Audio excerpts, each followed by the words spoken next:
Pittsburgh Steelers offense tackle Brock Jones says that he's not yet ready to move back to left tackle and that he needs more time to prepare.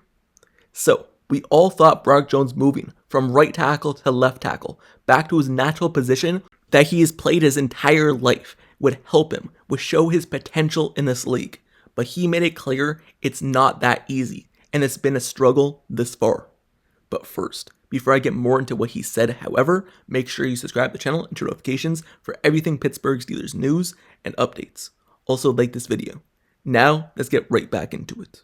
So, this upcoming season, Brock Jones has a lot to prove to the Steelers and the NFL that he could be a capable starting tackle in this league because he was a first-round pick, but he struggled so far with holding calls, false starts, just a lot of penalties and mental mistakes in general.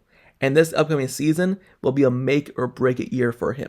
He's actually moving from right tackle back to his natural position at left tackle for the first time in the NFL. Since he was drafted as the right tackle for the Pittsburgh Steelers, a position that he didn't play in college and throughout his life. He mostly played left tackle, so it was a big switch for him for the first 2 years of his career. But now, in his third NFL season, he gets to move back to the left tackle position, in which he should be comfortable with. But he just said that he's not comfortable at left tackle just yet, and he's still going to need more time to kind of pave the way at that position and get back used to it. So let's get back to what Brock Jones actually said about playing left tackle for this upcoming season. Here's his quote. "I think it went as good as it could go. You know, with everything going on with me moving back to left tackle from right tackle, I still got a couple more weeks to hone in on my skills and continue to develop on the left side and come in ready for training camp. If I'm being honest, I think I probably do need a couple more weeks. Not saying I'd be bad, but just for me, just to feel like I'm in the mindset to play an actual game versus somebody else other than going against Alex Highsmith or Nick Herbig." End quote. So you could take this quote in many different ways. You could take it from the perspective of, hey, this should be easy for him because he's moving back to his natural position and he was already struggling at right tackle. So what, are you going to struggle at left tackle as well? Or you could take it in the mindset of, hey, he's kind of switching from playing a position that he played for the last 2 years to going back to a different position. He's been all over the place, and the Steelers coaches had him doing everything. And now with him actually having time to hone in on his skills, he could become really good. And the fact that he says he's only 2 weeks away is a good sign, because we're still in off season. We're not even in training camp yet. And if he says that he's going to be fine by training camp and 100% to go, then that could actually be a good thing. So you could take this many different ways. And we're going to look at it from many different perspectives. And we're going to start off with that last one I just mentioned, the positive sign about this. The positive thing about this is, hey, he's played this his entire career. He was drafted in the first round for a reason. He was actually traded up for by the Pittsburgh Steelers for a reason, because of his natural skills and raw ability at the left tackle position. That's where his film was. That's where he played. So the Steelers saw what he had, his potential, and it was because of what he did at left tackle. So the fact that he's going to be able to play that natural position now and go back to being used to those drop sets in that side is only going to be good for the Steelers. And it's going to show his full potential in this league. And he's going to have a breakout season for the Pittsburgh Steelers on that left side, blocking for Aaron Rodgers and blocking for Caleb Johnson and blocking for Jaylen Warren. So Brock Jones, he's a physical specimen. We all know that he has the power.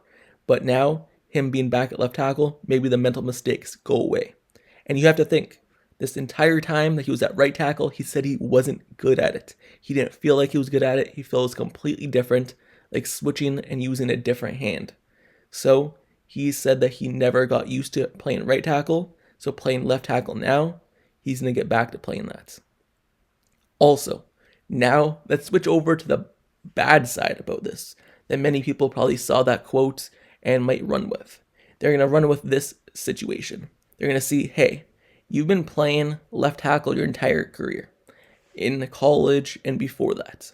And then you move to the NFL. You're supposed to be a first round guy. You're supposed to be a player with high end talent. You should be able to play any position.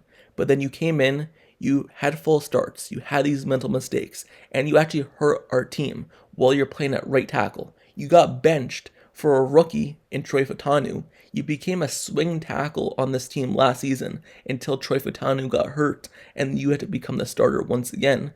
So the Steelers kind of already gave up on you.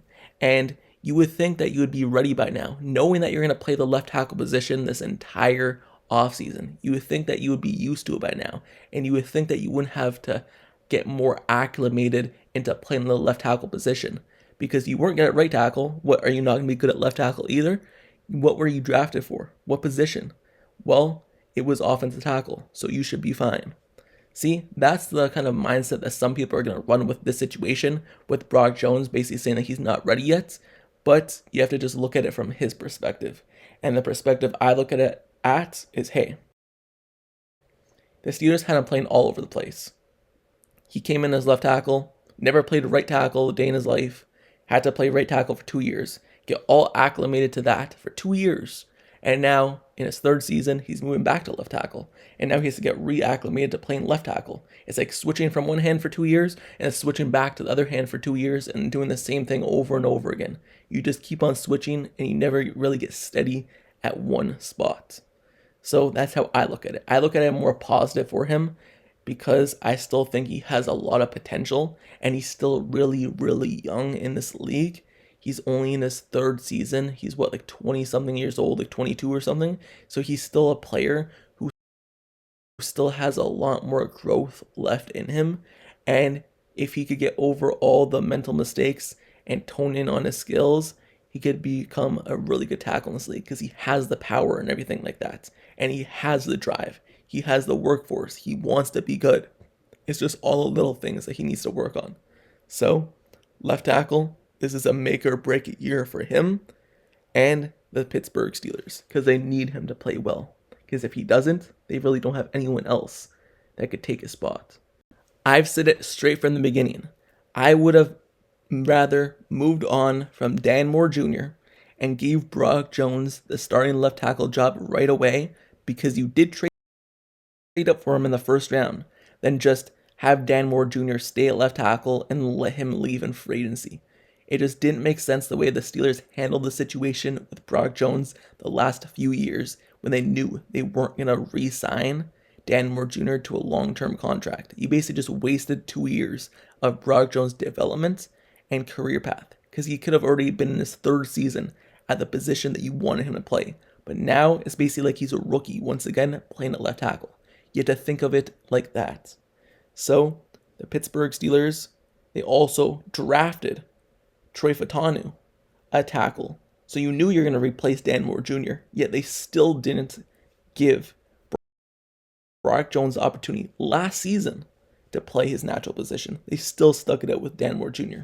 I guess it's a benefit to them because Dan Moore Jr. just signed a big contract and the Steelers are going to get probably a compensatory draft pick for him based off the amount that he signed with the Titans. But all in all, that's a developmental error on the Steelers with Brock Jones. So I've always said you should have played him at left tackle right away and moved Dan Moore to right tackle. Anyway, that was my thoughts on that. But now the Pittsburgh Steelers, this is their dream team on the offensive line. Having Brock Jones play left tackle, having Isaac Seumalo play left guard, having Zach Frazier, one of the best centers in this league, going into his second year, having Mason McCormick step up and being a really good right guard and a starter now for the full season, having right tackle Troy Fautanu come back from injury after he was showing some things late last season or early last season, I believe, before his injury, my bad. So they still have this dream team on the offensive line, and this is the group that you want out there and at the positions that you want out there. So let's see how the Pittsburgh Steelers do on offensive line. This is a really young group led by a veteran in Isaac Seumalo. So let's hope this offensive line turns it around and is able to be one of the best in the NFL with everyone working together and being naturally fit at their position. Anyway, that's the end of this video. But let me know your thoughts down in the comments below on this topic of Brock Jones saying that he still needs more time to get acclimated to left tackle. What are your thoughts on it? Are you taking the positive approach to it, like I mentioned in this video, and how I'm going to take it? Or are you going the negative route with Brock Jones, and you think that he's a bust as a first-round pick? Let me know your thoughts down in the comments below. And also, make sure you subscribe to this channel and turn notifications for everything Pittsburgh Steelers news, updates, highlights, analysis, reports, everything surrounding this Pittsburgh Steelers team. Doesn't matter what it is, I'll cover it this offseason, especially heading to camp with highlights and analysis. So stay tuned to this channel, like, comment, and subscribe. Like the video, and until next time, I'll see you guys all later. That's it for me. I'm out. Peace.